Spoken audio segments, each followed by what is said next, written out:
Biden is looking to outsource U.S. coal production.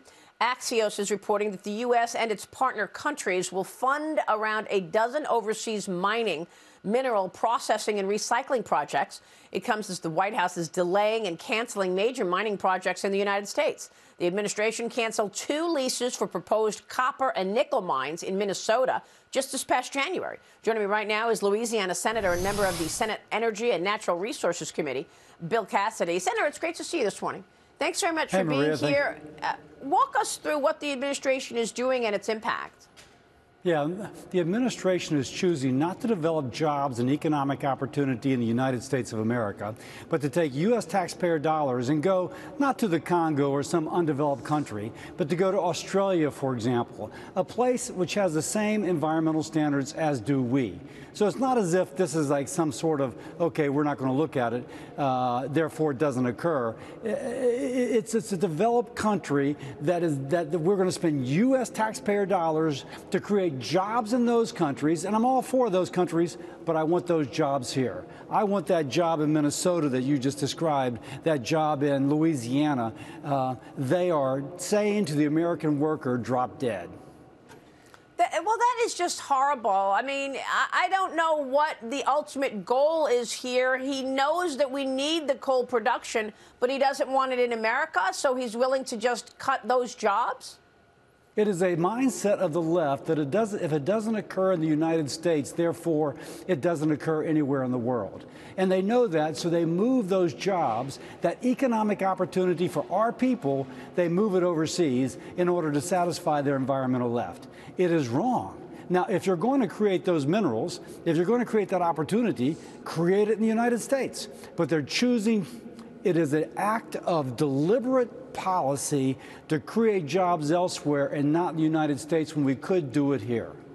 Well, there's even more than that. I mean, much of the business is going to China in this climate change agenda. I mean, this week we were talking with Rick Perry about the worry that Chinese companies have dominated manufacturing of big portions of our economy, like renewables, like solar batteries made in China. And now we see that in that infrastructure package that you and your colleagues voted for, it's giving $200 million of taxpayer money to a Chinese-controlled company, Microvast. Microvast does much of its business in China. So why are we giving $200 million to this company?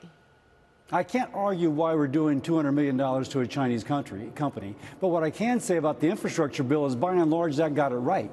With that said, to the American worker, we're going to invest here. For example, if we want a lower carbon intensity future, we actually have provisions in that bill which help a company in Louisiana take its carbon and sequester it or to reuse it. That's saying to the American worker, we're investing in you. We're making you more competitive. We're making the jobs here in the United States, not elsewhere. Now, that's the good way to do it, not what they're doing with these mines, which is investing in South Korea, investing in Australia, investing everywhere. Again, saying to the American worker, drop dead, we don't care about you.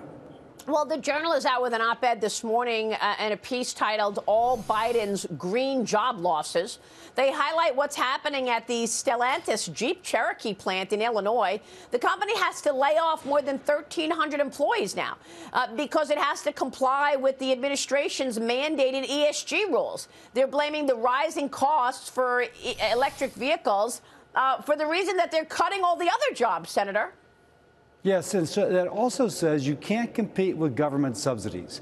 So if the administration makes a decision to subsidize the heck out of other vehicles, by the way, given a $7,500 credit for an upper-income American buying a brand new expensive vehicle, as opposed to the poor guy who would rather have the job, rather drive his old car, they are subsidizing expensive vehicles for richer Americans and putting the burden of paying the subsidy as well as the loss of the job upon working Americans. It is a wrong policy. Why? Because they've got this kind of allegiance to their environmental left that really doesn't care about the American worker. Oh, they put some kind of spin upon it. Yes, we do. We're going to send you someplace to put a solar panel up. But for the person who's making good money doing mining or doing manufacturing, they're saying, I'm sorry, we're shipping that job overseas. That's too bad. Liz Peek. Morning. Senator, isn't this just part and parcel of this entire administration's mixed up energy policy and climate agenda, where we are constantly relying on China for the minerals that drive our climate vehicles, et cetera? And by the way, the outsourcing of mining is no different than going to Venezuela, Iran, Saudi Arabia, and everywhere else in the world, rather than drilling here in the United States for oil. It's the same policy. I mean, I don't understand how we can continue to hold this administration not accountable for shipping these jobs overseas when they talk such a big game about on-sourcing. Yeah, so one, they don't have an energy policy. I it's agree. Kind of an ad hoc. Yeah, it's an ad hoc kind of, okay, what do the people on our base want us to do? And so therefore we'll react. We want to lower the price of oil, so we're going to release from the Strategic Petroleum Reserve. We're going to get Venezuela to give. We're going to beg the Saudis. But we're not going to create American jobs off the coast of Louisiana, as one example, where we will generate not only American jobs, but revenue for the federal government to lower our debt and deficit. It is a policy which lacks any focus except appease the base. Their base. I mean, yeah.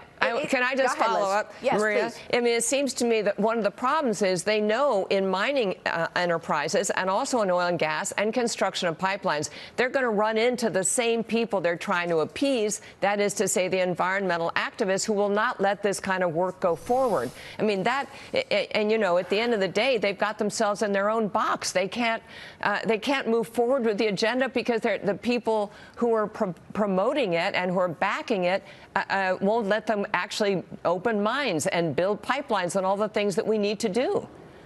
I agree with you totally, and I take a different prism by which to look at things. There is a competition worldwide for jobs for working people wherever you live, China, United States, you name the country. And so you've got to always have the prism, what is good for jobs in my country? We know that non-college educated working folks typically get their best money at mining, manufacturing, and construction. Now, they have declared all-out war, if you will, upon mining and upon construction, if you will, for that construction related to manufacturing. We need all three of those segments to provide better livelihoods for the people, our neighbors, the people we go to school with, the people when we're in high school, the people that our children go to school with now. We need those jobs, and this administration turns their back on them. So what happens to those people now, Senator? Will they be able to get another job in mining of coal? No, not in America, because he's shutting down the coal plants. Yeah, so they will go to a lower paid job, probably in the service industry. And you can look, by the way, at where there is higher rates of death from overdose. Those counties, parishes in my state with higher rates of death from overdose are typically where manufacturing or mining jobs have left. It's called death from despair. Now, this administration is contributing to that by not focusing upon those jobs. Again, you can install solar panels someplace getting paid half as much, learning a new career at age 50, or you can stay where you are with your core competency. This administration ignores that. Well, not to mention allowing all of the fentanyl to come into this country, which, of course, is the source of some of those overdoses, certainly the poisoning of American citizens by fentanyl as a result of his border policy or lack thereof. And I would argue, again, the concept is death from despair, where people, non-college educated men, also women now, but typically men, are destroying themselves with overdose, liver disease, other things that are so-called lifestyle choices.